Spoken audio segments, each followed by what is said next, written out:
Hello students, আজিৰ ভিডিঅ'টো তোমালোকৰ কাৰণে বহুত গুৰুত্বপূৰ্ণ কাৰণ আজিৰ ভিডিঅ'টো যদি তোমালোকে চাই যোৱা তোমালোকৰ পলিটিকেল সায়েন্সত 80+ পাবলৈ সক্ষম হ'বা আৰু যদি তোমালোকে একো নপঢ়ি যোৱা যদি এই কোৱেশ্চন পেপাৰটো তোমালোকে সলিউশন কৰি যোৱা বা তোমালোকে যদি আজি এই সম্পূৰ্ণ ভিডিঅ'টো চাই যোৱা তোমালোকে কমসে কম 50 পৰা 60 মাৰ্ক পাব পাৰা। ঠিক আছে, পাবাই। তো তোমালোকে প্ৰথমৰ পৰা কোৱেশ্চনবোৰ চোৱা। প্ৰথমত তোমালোকে কোৱেশ্চনবোৰ চোৱা। টোটাল মাৰ্কস হৈছে তোমালোকৰ 100 মাৰ্কস। ঠিক আছে, পল সায়েন্স তোমালোকৰ ওপৰত দিয়াই আছে আৰু টাইম থাকিব তোমালোকৰ 3 আৱাৰ্স। তো তোমালোকে প্ৰথমতে কোৱেশ্চনবোৰ দেখা আৰু মই ভিডিঅ' শেষত ইয়াৰ এনসাৰ শিটখন PDF আকাৰে আলোচনা কৰাই দিম। ঠিক আছে, প্ৰথমত তোমালোকক ইয়াতে কি কোৱেশ্চন দিছে, ভাৰতৰ সংবিধান সভাৰ সভাপতি কোন আছিল? ইয়াতে ইংলিছ মিডিয়ামতে দিছে who was the president of Indian constituent assembly. ঠিক আছে, সেকেন্ড কোৱেশ্চন দিছে India is secular state, true or false. তো তোমালোকৰ এই সকলোবোৰ উত্তৰ মই তোমালোকক পিছত আলোচনা কৰাই দিম ভিডিঅ' শেষত। তো তোমালোকে যদি এতিয়ালৈকে মোৰ চেনেলটো তোমালোকে সাবস্ক্ৰাইব কৰা নাই তোমালোকে সাবস্ক্ৰাইব কৰা আৰু ভিডিঅ'টো লাইক কৰি দিবা। ঠিক আছে, মই তোমালোকক আৰু এটা অনুগ্ৰহ কৰিছোঁ, তোমালোকে ক্ৰপ কৰি এই কোৱেশ্চন পেপাৰটো তোমালোকে স্ক্ৰীনশ্বট মাৰি দিলা। মই তোমালোকক ইয়াৰ উত্তৰ অলপ পিছত আলোচনা কৰাই দিম। ঠিক আছে, কোৱেশ্চনবোৰ বহুতে ইম্পৰ্টেণ্ট, তোমালোকে চোৱা। তাৰপিছত আমাৰ 2 নম্বৰ কোৱেশ্চন দিছে ইয়াতে, right the 2 member of drafting committee. ঠিক আছে, খসড়া সমিতিৰ 2জন সদস্যৰ নাম। ঠিক আছে, তো এই সকলোবোৰ উত্তৰ তোমালোকক মই আলোচনা কৰাই দিম। 3 নম্বৰ কোৱেশ্চন দিছে সাৰ্বজনীন প্ৰাপ্তবয়স্ক ভোটাধিকাৰ কি? What is universal franchise. ঠিক আছে, তো সকলোবোৰ উত্তৰ তোমালোকে পাই যাবা। তোমালোকে ভিডিঅ'টো সম্পূৰ্ণকৈ দেখিবা আৰু স্ক্ৰীনশ্বট মাৰি লওক ক্ৰপ কৰি। ঠিক আছে, আৰু ভিডিঅ'টো লাইক কৰিবলৈ নাপাহৰিবা আৰু চেনেলটো তোমালোকে সাবস্ক্ৰাইব কৰিবা। তোমালোকে আজি ফাৰ্ষ্ট ইয়াৰত আছে, কালি ছেকেণ্ড ইয়াৰত যাব, পৰহি তোমালোকে ডিগ্ৰীত যাব।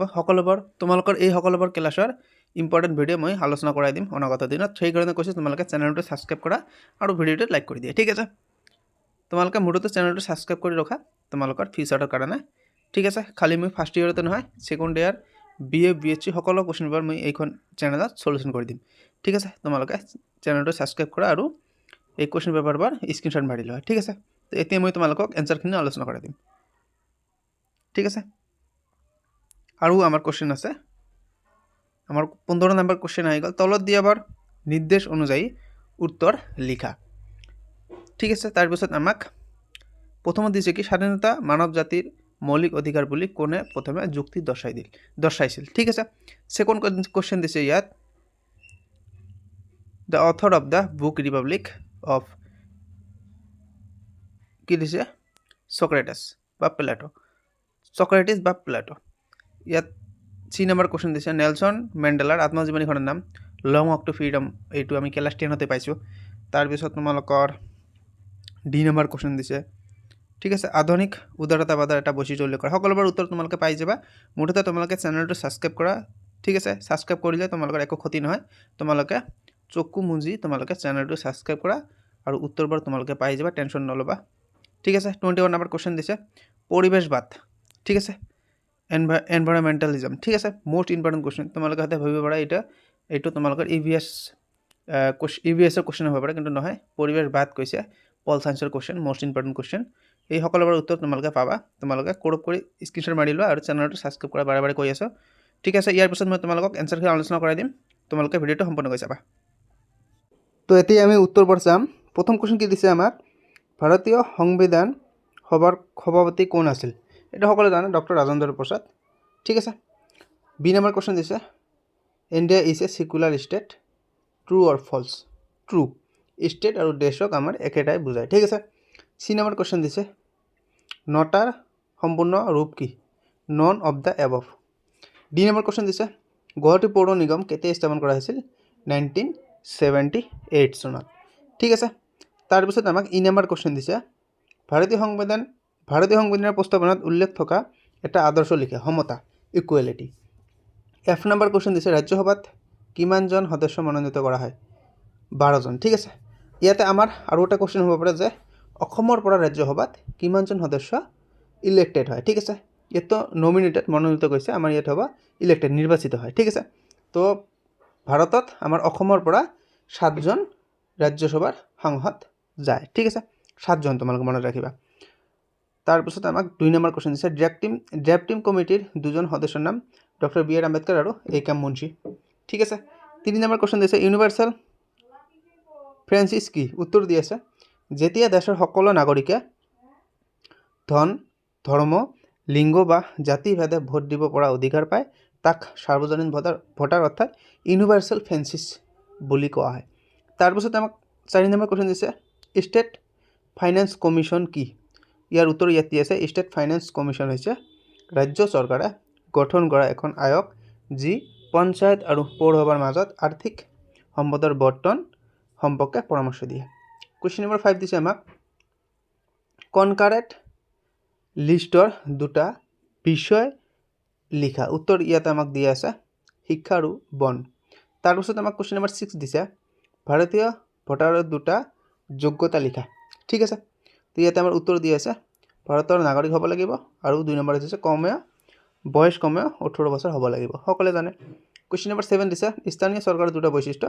ইয়াত দিছে ই জনসাধাৰণৰ ওচৰত থকা চৰকাৰ স্থানীয় সমস্যাসমূহ সমাধান কৰে। ঠিক আছে, কুৱেশ্যন নম্বৰ 8 দিছে ভাৰতীয় ফেডাৰেশ্যন ব্যৱস্থা 3টা ফেডাৰেল আৰু এটা অফেডাৰেল বৈশিষ্ট্য লিখা। ফেডাৰেল প্ৰথমত তোমালোকে চোৱা, এইটো মোৰ ফেডাৰেল কেন্দ্ৰ আৰু ৰাজ্যৰ মাজত ক্ষমতাৰ বিভাজন, লিখিত সংবিধান, স্বাধীন ন্যায়পালিকা আৰু অফেডাৰেল বৈশিষ্ট্য ইয়াত দিয়া আছে শক্তিশালী কেন্দ্ৰ চৰকাৰ। ঠিক আছে, কুৱেশ্যন নম্বৰ 9 দিছে আমাক ইলেকশ্যন কমিশ্যন অফ ইণ্ডিয়াৰ 4টা কাৰ্য লিখা। ইলেকশ্যন কমিশ্যন অফ ইণ্ডিয়াৰ 4টা কাৰ্য তলত দিয়া আছে নিৰ্বাচন পৰিচালনা কৰা, ভোটাৰ তালিকা প্ৰস্তুত কৰা, ৰাজনৈতিক দলক স্বীকৃতি দিয়া। 4 নম্বৰ হৈছে মুক্ত আৰু ন্যায়সংগত নিৰ্বাচন নিশ্চিত কৰা। ইয়াৰ পিছত আমাক কুৱেশ্যন নম্বৰ 10 দিছে, কুৱেশ্যনটো পঢ়িবা, এনচাৰবোৰ পঢ়িবা, ভিডিঅ'টো বহুত লং হৈ গৈ আছে। ঠিক আছে, কুৱেশ্যনটো পঢ়া আৰু এনচাৰটো ইয়াতে দি আছে। তাৰপিছত আমাক কুৱেশ্যন নম্বৰ 11 দিছে সংসদে কাৰ্যনিৰ্বাহী শাখাক কেনেদৰে নিয়ন্ত্ৰণ কৰে। কুৱেশ্যনটো পঢ়া, উত্তৰটো ইয়াতে দি আছে। কুৱেশ্যন নম্বৰ আমাক 12 দিছে, এই কুৱেশ্যনটো তোমালোকে পঢ়া 12 নম্বৰ কুৱেশ্যন FPTV আৰু PR নিৰ্বাচন ব্যৱস্থাৰ তুলনা ইয়াতে আমাক দি আছে, পাৰ্থক্যটো ইয়াতে আমাক দি আছে। ঠিক আছে, তোমালোকে এইটো চাবা। তাৰপিছত আমাক কুৱেশ্যন নম্বৰ 13 দিছে ভাৰতৰ ৰাষ্ট্ৰপতিৰ জৰুৰী ক্ষমতা আলোচনা কৰা। উত্তৰ ইয়াতে দি আছে। ঠিক আছে, জাতীয় জৰুৰী ব্যৱস্থা আৰ্টিকেল 352, ৰাজ্য জৰুৰী ব্যৱস্থা আৰ্টিকেল 356 আৰু আৰ্থিক জৰুৰী ব্যৱস্থা আৰ্টিকেল 360। ঠিক আছে, কুৱেশ্যন নম্বৰ 14 দিছে আমাক সুপ্ৰিম কোৰ্টৰ ক্ষমতা আৰু কাৰ্যলিখা। ইয়াতে আমাক তলত দিয়া আছে। ঠিক আছে, ইয়াৰ পাছত কুৱেশ্যন নম্বৰ 13 ইয়াত আমাক দিয়া আছে ভাৰতৰ প্ৰধানমন্ত্ৰীৰ আলোচনা আৰু কাৰ্য আলোচনা কৰা। ঠিক আছে, তো কুৱেশ্যনটো তোমালোকে পঢ়া, উত্তৰটো আমাৰ ইয়াতে দি আছে। ঠিক আছে, উত্তৰটো আমাৰ ইয়াতে দিছে মন্ত্ৰীসভাৰ নেতা, তাৰপিছত মন্ত্ৰী নিযুক্তিত ভূমিকা, বিভাগ বৰ্তন কৰা, ৰাষ্ট্ৰপতিৰ উপদেষ্টা, সংসদত নেতৃত্ব আৰু দেশৰ নীতি নিৰ্ধাৰণ। তাৰপিছত আমাক 14 নম্বৰ কুৱেশ্যন দিছে ভাৰতৰ উচ্চতম ন্যায়ালয়ৰ ক্ষমতা আৰু কাৰ্য ব্যাখ্যা কৰা। তোমালোকে ভিডিঅ'টো লাইক কৰা আৰু চেনেলটো ছাবস্ক্ৰাইব কৰিবলৈ নাপাহৰিবা। মই বাৰে বাৰে কৈ আছোঁ তোমালোকে চেনেলটো ছাবস্ক্ৰাইব কৰা। ঠিক আছে, উত্তৰ ইয়াতে আমাক দিয়া আছে উচ্চতম ন্যায়ালয়ৰ ক্ষমতা আৰু কাৰ্য তলত দিয়া আছে। প্ৰথমত দিয়া আছে মূল বিচাৰ ক্ষমতা, তাৰপিছত আমাক ছেকেণ্ডত দিছে আপিল ক্ষমতা, থাৰ্ডত দিছে সংবিধান ৰক্ষক, ফ'ৰ্থত দিছে মৌলিক অধিকাৰ ৰক্ষা, তাৰপিছত আমাক দিছে বিচাৰ পৰ্যালোচনা আৰু উপদেশমূলক ক্ষমতা। আৰু অৰ দি এটা কুৱেশ্যন দিছে ভাৰতীয় সংবিধানৰ মৌলিক অধিকাৰসমূহ আলোচনা কৰা। অৰ দি দিছে, ইয়াৰ উত্তৰ আমাক ইয়াতে দি আছে। ঠিক আছে, ৰাইট অফ ইকুৱেলিটি সমতাৰ অধিকাৰ, তাৰপিছত আমাক স্বাধীনতাৰ অধিকাৰ ৰাইটছ অফ ফ্ৰীডম, তাৰপিছত ৰাইটছ অফ এক্সপ্লইটেশ্যন দিছে শোষণৰ বিৰুদ্ধে অধিকাৰ, ধৰ্মীয় স্বাধীনতাৰ অধিকাৰ, সাংস্কৃতিক আৰু শিক্ষাগত অধিকাৰ, সাংবিধানিক প্ৰতিকাৰৰ অধিকাৰ। ঠিক আছে, ইয়াৰ পিছত আমাক আকৌ হট কুৱেশ্যন দিছে। প্ৰথম কুৱেশ্যন দিছে মানুহৰ স্বাধীনতা মৌলিক অধিকাৰ বুলি প্ৰথমে কোনে যুক্তি দিছিল। উত্তৰ হৈছে জন লক। ঠিক আছে, তাৰপিছত আমাক বি নম্বৰ কুৱেশ্যন দিছে ৰিপাব্লিক গ্ৰন্থখনৰ লেখক কোন, প্লেটো নে চক্ৰেটাছ। তো ইয়াৰ আমাৰ শুদ্ধ উত্তৰ হৈছে প্লেটো। তাৰপিছত আমাক চি নম্বৰ কুৱেশ্যন দিছে নেলছন মেণ্ডেলা আত্মজীৱনৰ নাম আছে লং টু ফ্ৰীডম। মই তোমালোকক আলোচনা কৰাই দিছোঁ ইতিমধ্যে। ডি নম্বৰ কুৱেশ্যন দিছে আধুনিক উদাৰতাবাদৰ এটা বৈশিষ্ট্য, ইয়াতে দি আছে। ঠিক আছে, তাৰপিছত আমাক ই নম্বৰ কুৱেশ্যন দিছে গ্ৰীণ পিচ কি, ইয়াতে দি আছে আমাৰ উত্তৰ। গ্ৰীণ পিচ হৈছে এটা আন্তৰ্জাতিক পৰিৱেশ সংৰক্ষণ সংগঠন যি পৰিৱেশ ৰক্ষা আৰু দূষণ ৰোধৰ বাবে কাম কৰে। UNDP সম্পূৰ্ণ নাম হৈছে United Nation Development Programme. 16 number question দিছে সীমাবদ্ধতাৰ দুটা উৎস উল্লেখ কৰা সংবিধান আৰু জনমত পাব্লিক অপিনিয়ন। তাৰপিছত আমাক 17 নম্বৰ কুৱেশ্যন দিছে ভাৰতীয় নাগৰিকত্ব লাভ কৰা দুটা উপায় হৈছে জন্মৰ দ্বাৰা বাই বাৰ্থ এণ্ড বাই ৰেজিষ্ট্ৰেশ্যন। ঠিক আছে। তাৰপিছত আমাক 18 নম্বৰ কুৱেশ্যন দিছে নেশ্যন কি, ইয়াৰ উত্তৰ সকলোৱে জানে জাতি। ঠিক আছে। তাৰপিছত আমাক 19 নম্বৰ কুৱেশ্যন দিছে জাতীয়তাবাদৰ দুটা সীমাবদ্ধতা উল্লেখ কৰা, ইয়াৰ উত্তৰ আমাক ইয়াত দি আছে ই যুদ্ধ আৰু সংঘাতৰ সৃষ্টি কৰিব পাৰে, ই আন জাতি বা গোটৰ বিশেষ বিদ্বেষ জন্ম দিব পাৰে। 20 নম্বৰ কুৱেশ্যন দিছে শান্তি প্ৰতিষ্ঠাৰ দুটা পদ্ধতি উল্লেখ কৰা, ইয়াতে দি আছে আলোচনা আৰু কূটনীতি, ডায়লগ এণ্ড ডিপ্ল'মেচি। ঠিক আছে। তাৰপিছত আমাক 21 নম্বৰ কুৱেশ্যন দি আছে এনভাইৰমেণ্টেলিজম। ঠিক আছে, পৰিৱেশবাদ, ইয়াতে আমাৰ উত্তৰ দি আছে। ঠিক আছে। ইয়াৰ পিছত আমাক 22 নম্বৰ কুৱেশ্যন দিছে ৰাজনীতি যিকোনো এখন সমাজৰ এক গুৰুত্বপূৰ্ণ আৰু অবিচ্ছেদ্য অংশ আলোচনা কৰা, উত্তৰ আমাৰ ইয়াতে দি আছে। ঠিক আছে। গুৰুত্বসমূহ ইয়াতে দি আছে, মষ্ট ইম্পৰ্টেণ্ট হৈছে গুৰুত্বসমূহ, এইবাৰ তোমালোকে চাবা। শাসন ব্যৱস্থা চলোৱা, আইন প্ৰণয়ন,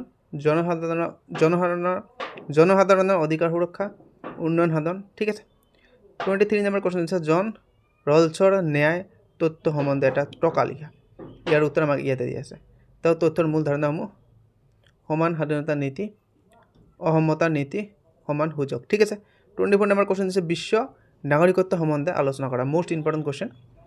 এই কুৱেশ্যনটো তোমাৰ এইবাৰ আহিব পাৰে। বৈশিষ্ট্যবোৰ ইয়াত তলত দি আছে সকলো মানুহক সমান বুলি গণ্য কৰা, বিশ্ব শান্তি আৰু সহযোগিতা বজাই ৰখা, মানৱ অধিকাৰ সন্মান কৰা, বিশ্ব সমস্যাসমূহ সমাধানৰ চেষ্টা কৰা। ঠিক আছে। এইবাৰ ইয়াৰ পিছত আমাক 26 নম্বৰ কুৱেশ্যন দিছে বৰ্তমান উন্নয়নৰ মডেলৰ পৰিৱেশগত ক্ষতি আলোচনা কৰা, ইয়াৰ উত্তৰ আমাক ইয়াতে দি আছে। ঠিক আছে। মুঠতে তোমালোকে চেনেলটো ছাবস্ক্ৰাইব কৰা, তোমালোকক মই মষ্ট ইম্পৰ্টেণ্ট তোমালোকৰ যিকোনো এক্সামৰ ভিডিঅ' মই ডেইলি ৰেগুলাৰলি মই তোমালোকক আলোচনা কৰাই দিম। তোমালোকে মুঠতে চেনেলটো ছাবস্ক্ৰাইব কৰা যাতে মই ভিডিঅ' আপলোড কৰাৰ লগে লগে তোমালোকে এটা নটিফিকেশ্যন পাই যাবা। ঠিক আছে। 27 নম্বৰ কুৱেশ্যন দিছে স্বাধীনতাৰ নকাৰাত্মক আৰু ইতিবাচক ধাৰণাৰ পাৰ্থক্য আলোচনা কৰা, তো ইয়াৰ উত্তৰ আমাৰ ইয়াতে দি আছে। ঠিক আছে। নকাৰাত্মক স্বাধীনতা আৰু ইতিবাচক স্বাধীনতা পাৰ্থক্য ইয়াতে দি আছে। বি নম্বৰ দিছে আমাক সমতাৰ তিনিটা প্ৰধান দিশ ব্যাখ্যা কৰা, most important question. C number দিছে অধিকাৰ আৰু দায়িত্বৰ মাজৰ সম্পৰ্কে আলোচনা কৰা, ইয়াৰ উত্তৰ ইয়াত দি আছে। ডি নম্বৰ দিছে আমাক উদাহৰণ হয় ৰাজনৈতিক, আৰ্থিক আৰু সাংস্কৃতিক অধিকাৰ আলোচনা কৰা। ঠিক আছে। ইয়াৰ উত্তৰ আমাৰ ইয়াতে দি আছে। তো ভিডিঅ' আমাৰ আজি এইখিনিয়ে। ঠিক আছে। তোমালোকে চেনেলটো ছাবস্ক্ৰাইব কৰিবা আৰু ভিডিঅ'টো লাইক কৰি যাবা। ঠিক আছে। Bye bye, take care.